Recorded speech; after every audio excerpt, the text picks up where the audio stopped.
3 years have gone by. Yes, the sun's come up over 1,000 times. Summers and winters have cracked the mountains a little bit more, and the rains have brought down some more of the dirt. Some babies that weren't even born before have begun talking regular sentences already. And some people who thought they were right young and spry have begun to notice they can't climb up a flight of stairs like they used to, not without their heart fluttering a little. All of that can happen in 1,000 days. Nature's been pushing and contriving in other ways too. A number of young people fell in love and got married. Yes, the mountains got bit away a few fractions of an inch. Millions of gallons of water went by the mill.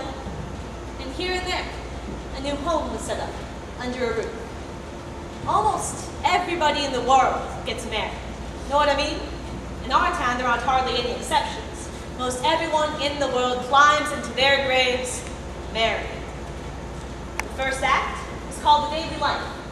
This act is called love and marriage. There's another act coming after this one, and I reckon you can guess what that one's about. So, it's 3 years later, 1904. It's July 7th, just after high school commencement. That's the time most of our young people jump up and get married. Seems like as soon as they pass their last examinations in solid geometry and Cicero's orations, they suddenly feel themselves fit to be married. It's early morning. Only this time it's been raining. It's been pouring and thundering. Mrs. Gibbs's garden and Mrs. Webb's here, drenched.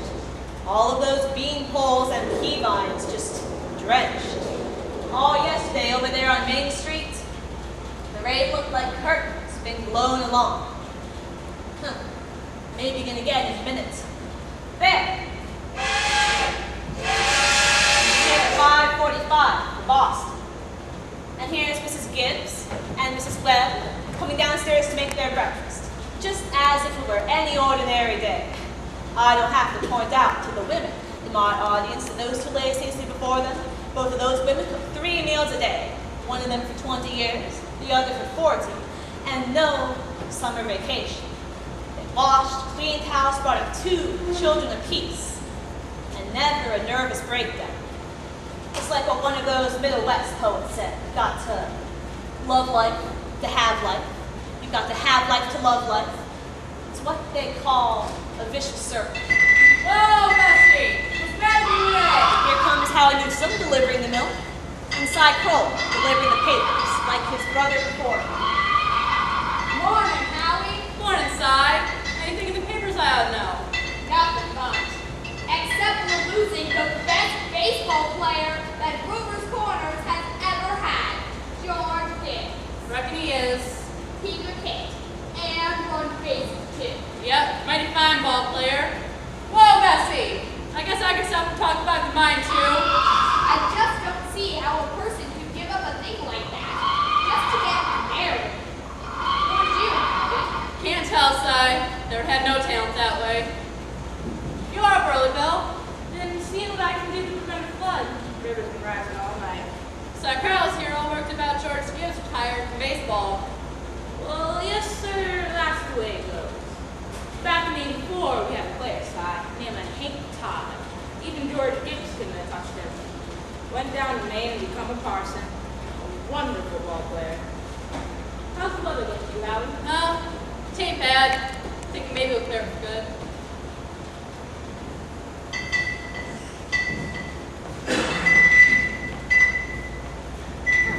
Good morning, Howie. Do you think it's going to rain again? Well, it's been raining so heavy, I think maybe it'll clear up. Certainly hope it will. How much do you want today? Well, I'm going to have a household relations, Howie, so it looks to me like I'll need 3 milk and 2 of cream.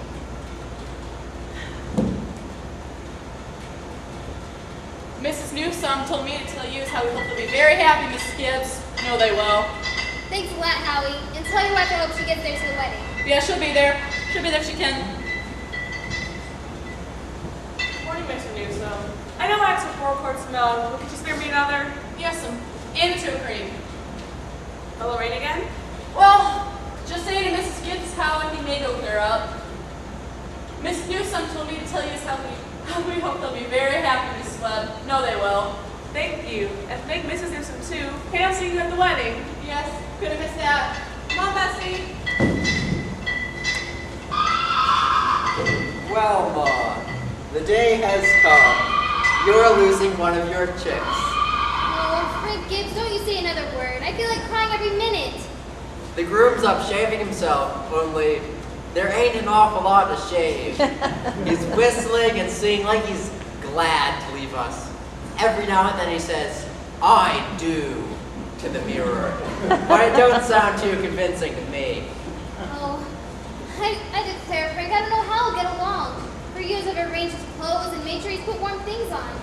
They're too young. Emily won't think of such things. He'll catch us at the cold within a week. I was remembering my wedding morning, Julia. Now don't start that, Frank Gibbs. I was the scaredest young fella in the state of New Hampshire. I thought I'd make a mistake for sure. And when I saw her coming down the aisle, I swear, you were the prettiest girl I'd ever seen. The only trouble was, I'd never seen you before. There I was, in the Congregational Church, marrying a total stranger. And how do you think I felt? Weddings are perfectly awful things, Frank. Farces, that's what they are. Here, I've made something for you. Why, Julia Hershey, French toast. Well, it ain't hard to make, and I had to use something. How'd you sleep, Julia? Well, I heard a lot of the hours struck off. Yes. I get shocked every time I think of George setting out to be a family man. I tell you, there's nothing so terrifying in the world as a son. The relationship between father and son is the darndest, awkwardest. Well, mother-daughter's no picnic, let me tell you. They'll have their troubles, I suppose, but the way I see it, that's none of our business. Everybody is entitled to their own troubles. Yes, people are meant to go through life 2 by 2. It ain't natural to be lonesome. Do you know what I was scared of when I first married you? Oh, go along with you. I was afraid that we wouldn't have material for conversation more than last us a couple of weeks. I was afraid that we'd run out and eat our meals in silence. That's a fact. Well, we've been conversing for 20 years now without any noticeable barren spells. Yes, well, good weather, bad weather. It ain't very choice, but I always find something to say. Did you hear Rebecca stirring upstairs? No. It's the only day of the year that Rebecca hasn't been managing everybody's business up there. She's hiding in her room. I get the impression that she's crying. Lord's sakes, this has got to stop. Rebecca, come down and eat your breakfast. Good morning, everybody. Only 5 more hours to live. George Gibbs, where are you going? Just stepping across the grass to see my girl. Now, George, you put on your overshoes. It's raining torrents. You don't go out of this house unless you're prepared for it. Oh, Ma, it's just a step. George, do as your mother tells you. You'll catch her at the cold and cough all over the surface. From tomorrow on, you can kill yourself in all weathers, but while you live in my house, you live wisely, thank you. Maybe Miss Webb isn't used to callers at 7 o'clock in the morning. Here, take yourself a coffee first. Be back in a minute. Oh, good morning, Miss West. Oh, goodness, George, you frightened me. Come in a minute, Alpha Webb, but you know I can't ask you in. Oh, why not? George knows as well as I do, the groom can't see the bride on his wedding day. Not until he sees her in the church. It's just a superstition. Good morning, Mr. Webb. Morning, George. Mr. Webb, you don't believe in that superstition, do you? Well, George, there's a lot of common sense in some superstitions. Feelings have followed it. You won't be the first to fly to face the custom. Well, I mean, how is Emily? Oh, she hasn't woken up yet. I haven't heard a sound out of her. Emily's asleep? And no wonder. We were up till all hours sewing and packing. Now, George, I'll tell you what I'll do. You sit down here with Mr. Webb and drink this cup of coffee. I'll go upstairs and make sure Emily doesn't come down and surprise you. And there's some bacon too, but don't be long about it.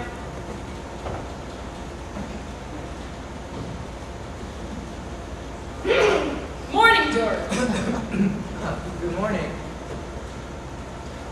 Mr. Webb, what sense could there be in a superstition like that? Well, George, you see, at a girl's wedding morning, your head's apt to be full of clothes and one thing and another. Don't you think that's probably it? Yes. I suppose I never thought of that. A girl's apt to be Am I nervous on her wedding day? Yeah.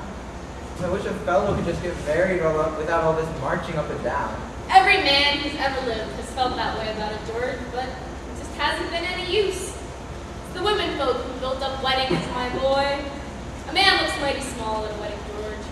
All those women standing shoulder to shoulder, making sure the knot's tied in a mighty public way. But Mr. Webb, you believe in it, don't you? Oh, yes.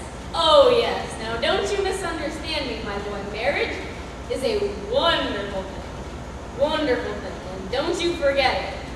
No, sir.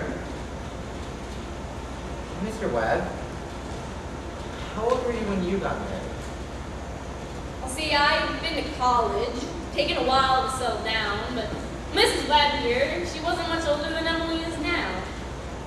And anyway, age hasn't much to do with it, not compared with other things. Well, what were you gonna say? I don't know. Was I going to say something?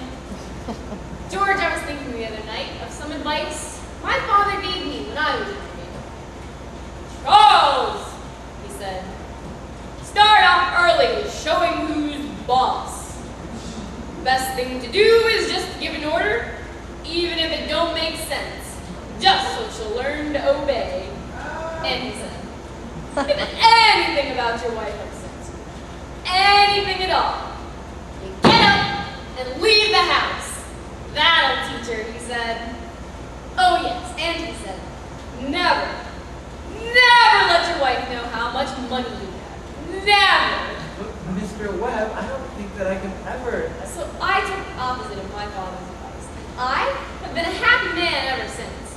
And let that be a lesson to you, George, never to ask advice on personal matters.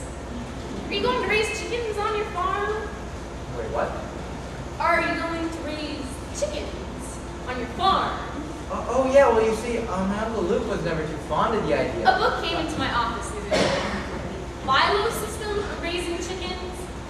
I'd like you to take a look at it. I'm thinking of starting in a small way, an incubator in the cellar. Charles, you're talking about that old incubator again? I thought you two would be talking about something worthwhile. Well, if you want to give the boy some good advice, I'll go back upstairs and leave you alone with him. George, Emily has to come downstairs and eat you for breakfast. She sends you her love, but she doesn't want to lay an eye on you. Goodbye. Goodbye.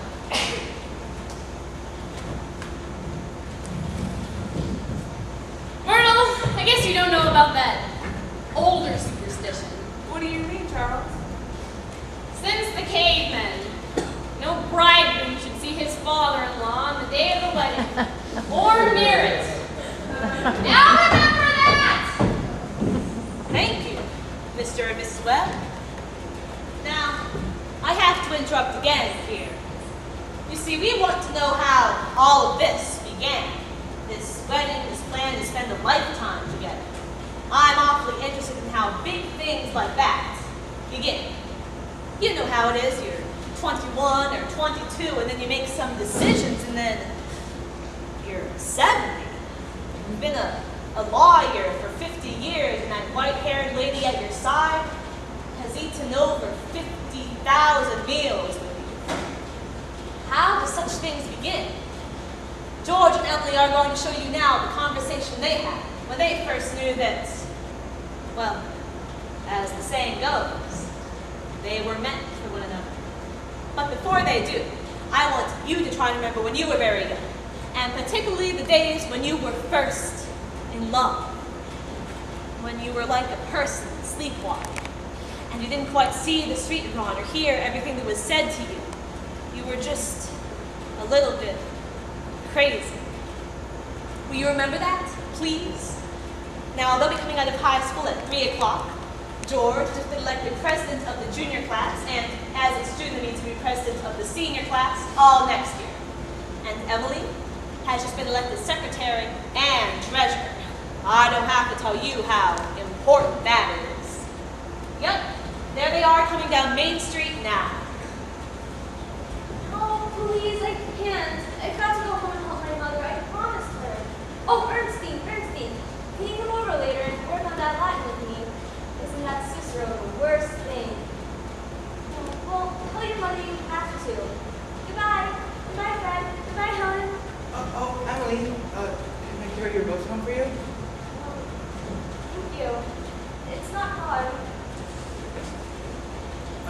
Excuse me a minute, Emily. Hey, Fred. If I'm a little late, tell her to start practice anyways, and tell him to give Tom some long high one. Sorry about that. Well, I'm awfully glad you were elected too. Thank you. Emily? Why are you mad at me? I'm not mad at you. Well, you've just been treating me so, I don't know, funny lately. Well, since you asked, I might as well say it straight out. Goodbye, Miss Corcoran. Goodbye, Miss Corcoran. Well, what is it? I don't like the whole change that's come over you in the last year. A change? But what do you mean? Well, it used to be I liked you a lot. And I'd watch you as you did everything because you've been friends for so long. But then you started playing baseball, and you never stopped to talk to anyone anymore, not even to your own family you didn't. George, it's a fact, you've gotten awfully arrogant and conceited. All the girls say so. They may not say so to your face, but they say it behind your back, and it hurts me to even say it, but I've got to agree with them a little. I'm sorry if it hurt you, but I can't be sorry I said it. Well, Emily, I'm glad you said that. I suppose it's hard for a fellow not to have false creep to his character. Well, I always thought a man could be perfect, and that he should be. Oh, well, I don't think it's possible to be perfect that way. Well, my father is, and as far as I can tell, your father is. There's no reason on earth why you shouldn't be as well. Well, it's funny, because I actually feel like it's the other way around, that men are naturally good, but girls are. Oh, well, you might as well know right now that I'm not perfect. It's not as easy for a girl to be as perfect as a man because we're so much more nervous. Sorry I said all that about you. I don't know why I said it. Emily, And suddenly I think it's not true at all. It's not important anyway. Emily, would you like to get an ice cream soda with me before we go home? I'd like Good afternoon, Tom. Hello, George. Hello, Emily. What do you have? Why, Emily, what have you been crying about? Oh, well, she just had an awful scare. I mean, she almost got run over by that hardware store driver. Everyone says Tom Huggins drives like a crazy man. Well, you take a drink of water. You look all shook up. I tell you, you've got to look both ways before crossing Main Street these days. It gets worse every year. What do you have? a strawberry phosphate. Thank you, Mr. Morgan. Wait, no, Emily. I'll have an ice cream soda with me. 2 strawberry ice cream sodas, Mr. Morgan. 2 strawberry ice cream sodas. Yes, sir. Yes, sir. Yes, sir. There are 125 horses at Grover's Corners. This minute I'm talking to you. State inspector was in here yesterday, and now they're bringing all these automobiles. The best thing to do is just to stay home. Why, I can remember when a dog would go to sleep in the middle of Main Street, and nothing would ever come along to disturb it. Well, there you are. Enjoy. Miss Alice, what can I do for you? George, you're so expensive. Well, don't think of that. I mean, besides, we're celebrating our election. And do you know what else I'm celebrating? No. Well, I'm celebrating because I've got a friend who tells me the things that ought to be told to me. George, please don't think about that. I don't know why I said it. It's not true. Oh, Emily, you stick to what you said. But you'll see. I'll change so fast, I will. And Emily, if I do change, I'd like to ask you a favor. What? Emily, if I go away to state agricultural school next year, will you write me a letter once in a while? I certainly will. I certainly will, George.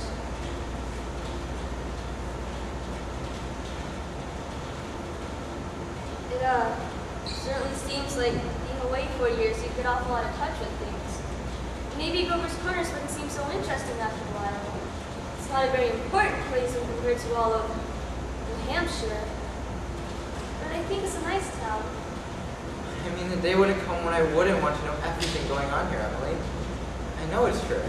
Well, I'll try to make my letters interesting.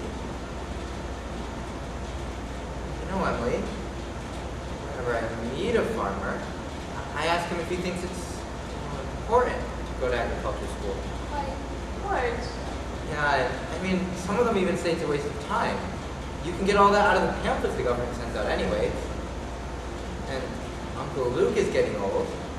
He's about ready for me to take over the farm tomorrow if I could. Hi. I mean, like you said, being away for so long and new places and all around new people.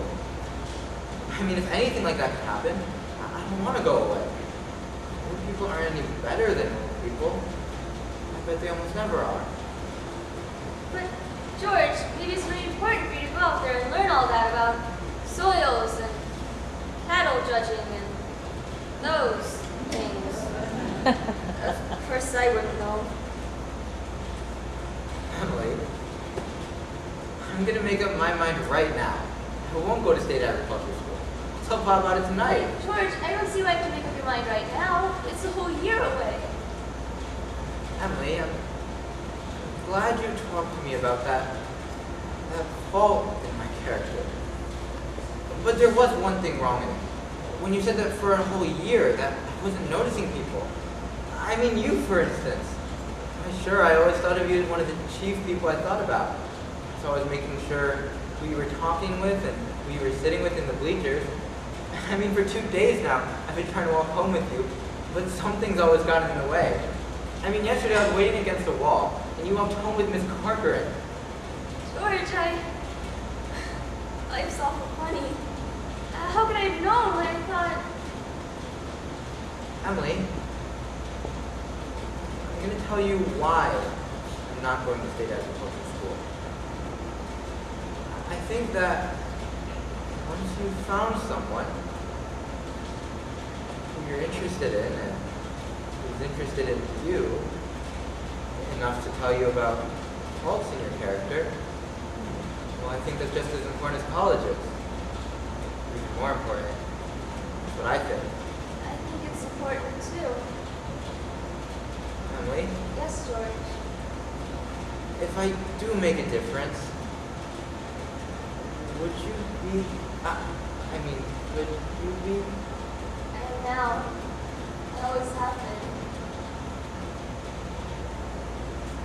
Well, this is an important conversation we've been having. Yes. Yes. Oh, Mr. Morgan, I'll have to go home to get you the money to pay you for these. What's that? George Gibbs, do you mean to tell me that... Yes, but I had a reason. Here, take my watch. It's all right. Keep your watch. I'll trust you. I'll be back in 5 minutes. I'll trust you 10 years, George. Not a day over. All over your shop, Emily? Yes, thank you, Mr. Morgan. It was nothing. I'm ready.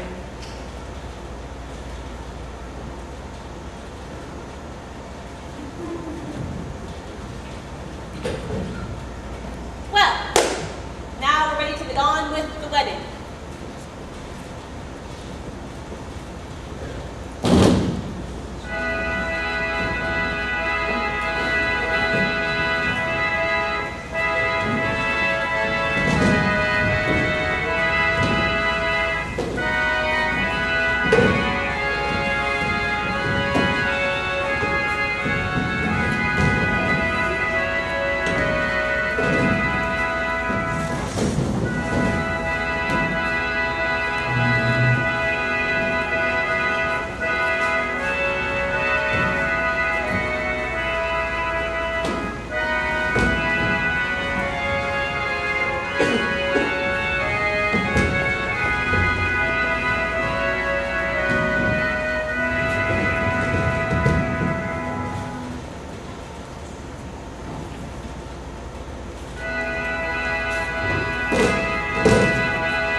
a lot of thoughts that go on during a wedding.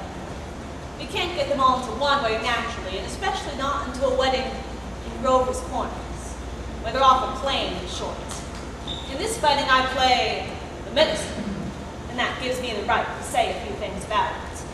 For a while now, the play gets pretty serious. You see, some churches say that marriage is a sacrament.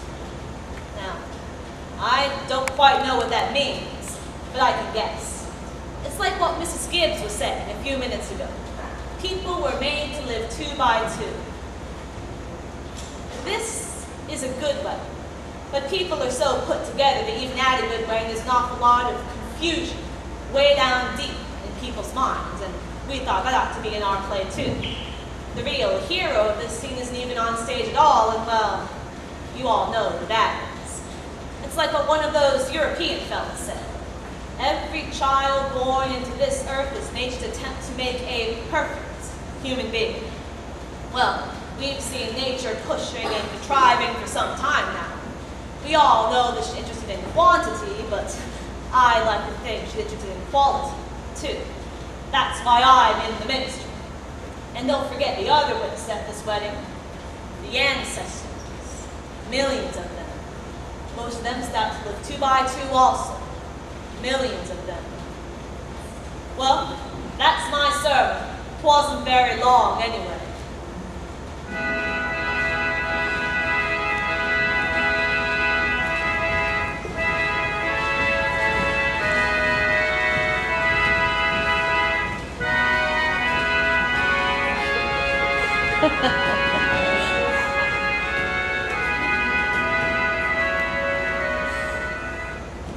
I don't know why I should be crying. I suppose there's no reason to cry.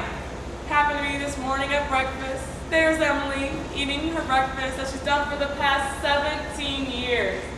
And now she's going to do it at someone else's house, and that's just it. And Emily, she came downstairs and she said, I can't eat another mouthful. And she put her head down and she cried. Oh, I've got to say it.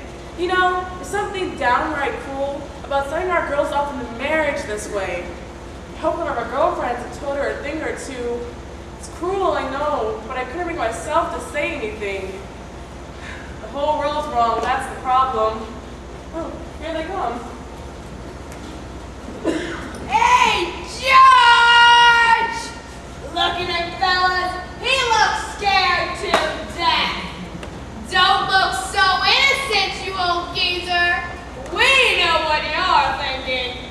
Don't disgrace the team, big boy. All right. That's enough of that. There used to be an awful lot of that kind of thing in weddings in the old days. Rome and later. We're more civilized now, or so they say.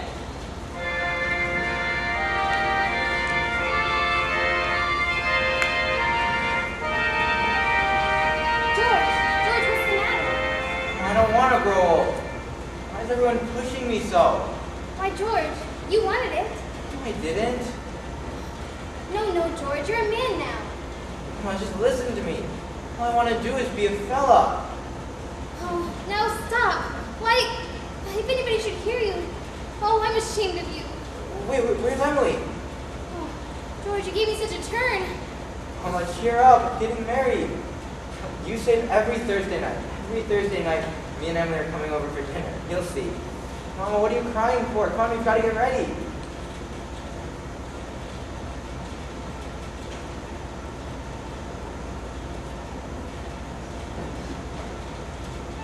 I've never felt so alone in my entire life. And George over there looking so... I hate him. I wish I were dead. Papa. Emily, now don't get upset. Papa, I don't want to get married. No, Emily, everything's all right. No, why can't I just stay the way I am right now? Let's go away. No, Emily, now stop and think a minute. Don't you remember you used to always say, all the time you used to always say, all the time that I was your girl. There must be lots of places where we could go. I'll work for you, I'll keep house. Emily, no, you mustn't think of such things. You're just nervous. Why, George, leave here a minute. Why, you are marrying the best young man in the world. George is a fine fellow. George, I'm giving away my daughter. Do you think you can take care of her? Well, I mean, I want to. I want to try.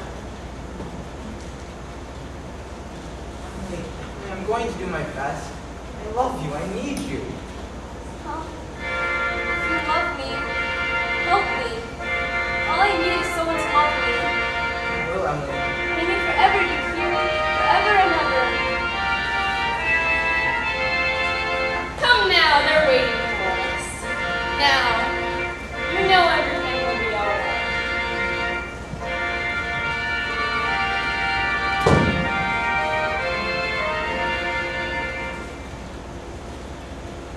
Do you, George, take this woman Emily to be your lawfully wedded wife? Perfectly lovely wedding. Loveliest wedding I've ever been to. Oh, I do love a good wedding, don't you?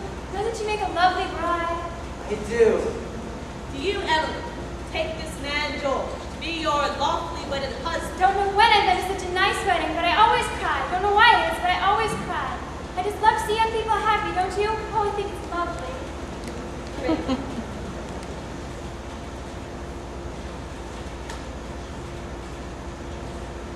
I've married over 200 couples in my day. Do I believe in it? I don't know. M marries N, millions of them. Cottage, go-kart, Sunday afternoon drives in the Ford, first rheumatism, the grandchildren, second rheumatism, the deathbed, the reading of the will. Once, 1,000 times. It's interesting. Well, let's have Mendelssohn's wedding march.